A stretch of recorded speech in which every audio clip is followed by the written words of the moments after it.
Hello, good morning, all of you. Let us start physics today. Okay, today is 16th, sorry, today is 17th of August. In the previous video classes, we were doing sound, chapter number 7. In your textbook, it is on page number 146. Okay. Now, recently, the Council has given the reduced syllabus for ICSE 2021. In that reduced syllabus for the next year, ICSE 2021, in the sound we have got three headings that we have discussed. The first one is called the reflection of sound.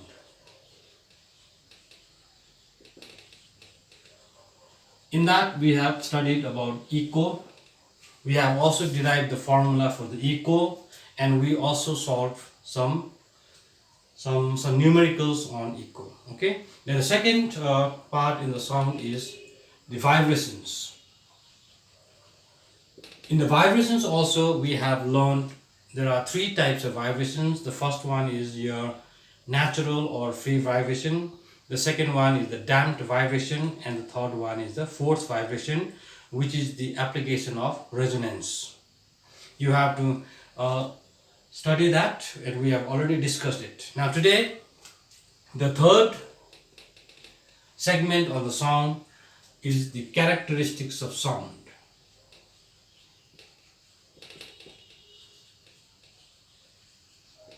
Now this topic I am going to discuss today.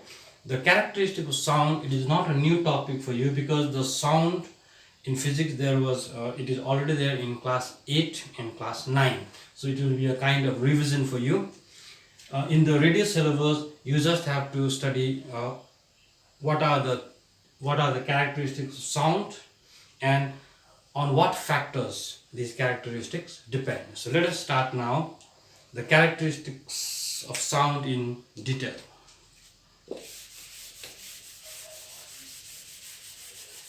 We all of you know that sound travels in the form of waves. The wave pattern is produced. Characteristics of sound. The sound waves produce, or it has got three different characteristics. The first one is loudness. Sometimes this loudness can be also referred to as intensity, but these two quantities are slightly different, so we will only focus on loudness. The second characteristic is pitch, or it is also called shrillness, how shrill the sound is. And the third characteristic of sound is quality, or it is also called the timbre. Okay. Now, loudness. Let us go to the first characteristic of sound, loudness. Let me discuss that loudness now. Now what happens is, in order to discuss this characteristic loudness, there was a small experiment done by using two instruments. One is the microphone, and another is one box which is also called CRO, that is cathode ray oscilloscope. Okay, so in order to get the pattern, or in order to understand the loudness, let us take this small experiment. Suppose you have a microphone here, or a mic, something like this. Okay, and you have one box. This is not exactly a sound box, but it is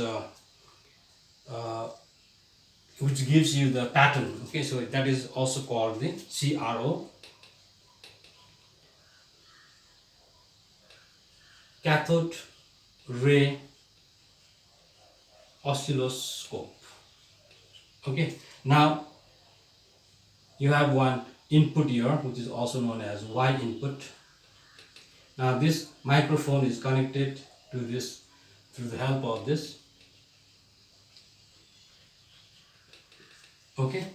Now any sound that you want to produce, so that you get these characteristics, okay, you get to know the characteristics of the sound.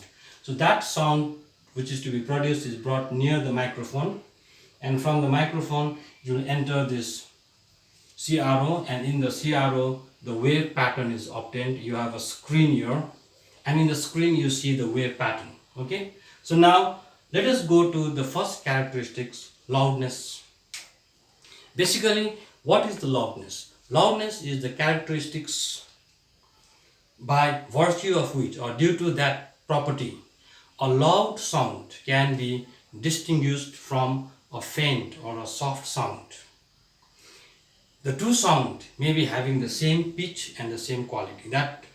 These are the two characteristics which we will come to it later on.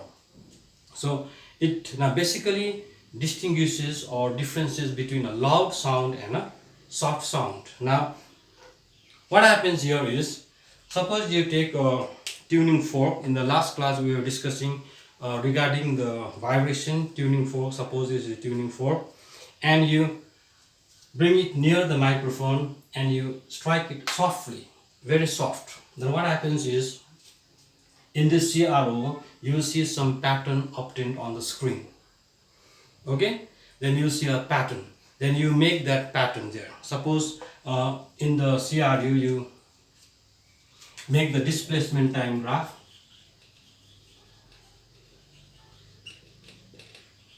Last time we have discussed this displacement time graph. Okay, this represents the time x-axis, and this represents your displacement or amplitude. Now in the first experiment, what we did is we brought a tuning fork near the microphone, and the tuning fork is struck very softly. Now you get on the screen of the CRO one, let us say this is formed, displacement time graph is formed, something like this. Okay, then in the second case you take the same, what you call a tuning fork, and now you strike it with more force, or you strike it a little bit hard. Then what happens is, let us take the same, then you will observe that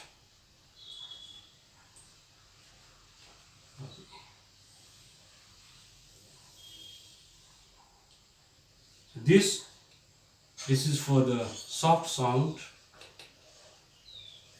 and this is for the loud sound. Okay, now looking at this graph, two graph, what do you understand here is, the loudness is that characteristics which distinguishes the loud sound from a faint or a soft sound. So by looking at this graph, what is the factor the loudness depends on? It depends upon the amplitude. Look at the two graph. There the amplitude is very less. So if you have a less amplitude, means you produce a soft sound, and if you have a higher or more amplitude, means you produce a loud sound. So basically we come to one point, the loudness depends on the amplitude. Okay, so we have other factors also. Now how the loudness can be measured? Basically loudness is the subjective quantity. It depends upon the sensation of the receiver or the perceiver. So loudness can be measured in a unit which is called the decibel, or sometimes it is also called the phone. Loudness depends on the unit, that is called phone, PHON, phone. Okay, let me check this. So this is the small setup in order to understand the characteristic of sound, loudness, by looking at the screen in the first case, and in the second case we observe that it is depending on the amplitude. So now let me rub this.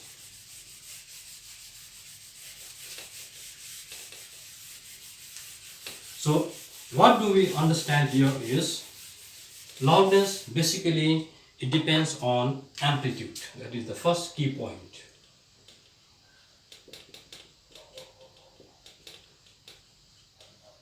It depends on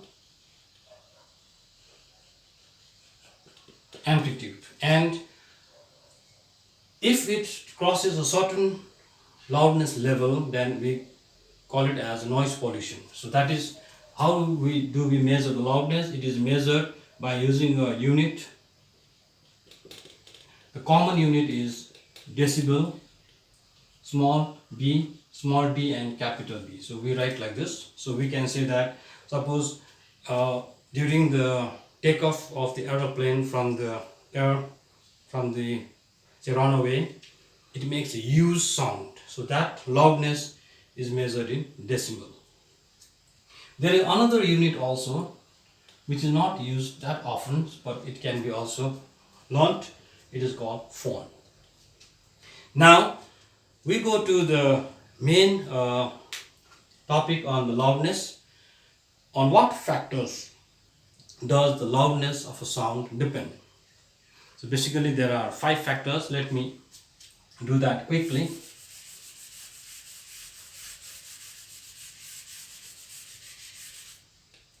Okay, so let me do that quickly. Factors on which loudness of a sound depends. Number 1, it depends directly, it is directly proportional to the square of the amplitude. So loudness is directly proportional to the square of the amplitude. That means A stands for amplitude, L stands for loudness. It is quite obvious that if the amplitude of the sound is more, the sound is said to be louder. If the amplitude is small, then the sound is said to be softer.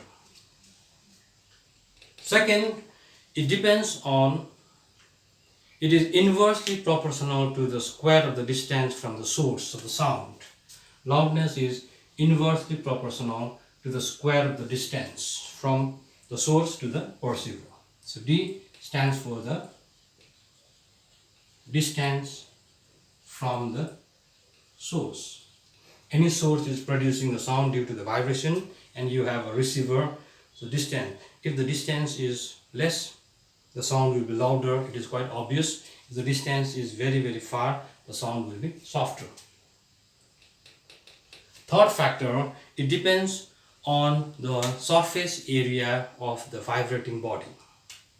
It depends on the surface area. Suppose if I write loudness is directly proportional to surface area. SA stands for surface area. It is quite obvious. If the area of the vibrating body is big, then it will produce a loud sound. For example, if you look at the bell in the school, or you look at the bell in the temples or church, etc., it is a huge one, so that it produces a loud sound. The bells in the school especially, so that the surface area of the vibrating body is big, and the loudness will be more directly proportional. More the surface area, more the loudness. Then the fourth factor is it depends upon the density. Loudness is directly proportional to density of the vibrating body or density of the medium. Okay? If the density of the medium in which the body is vibrating is more, then it will produce louder sound. The fifth factor is the loudness of a sound depends on the presence of the resonant body. It depends on the presence of a resonant bodies. Okay? Now, a body in the last class we have already discussed resonance, where you have the natural frequency of the vibrating body and the frequency of the applied force. If the two frequencies become equal, then the resonance is occurred. So when in the presence of the resonant body, if you have another body where it is vibrating or producing the sound, then the loudness will obviously increase. So basically these are the key points which you have to write down. If you can also refer to page number 162 or 100, I think 64, 65. There you will find in detail, but you just have to learn the key first sentences. So these factors on which the loudness of a sound depends are very, very important. Now we have the other two factors. The second factor, or the second characteristic, other two characteristics. The second characteristic is pitch, and the third characteristic is quality. That I will discuss you in the next class, that is probably tomorrow. Please do the assignments, go through all these notes, and you have to write it down in a textbook and send it in my WhatsApp group. Thank you very much.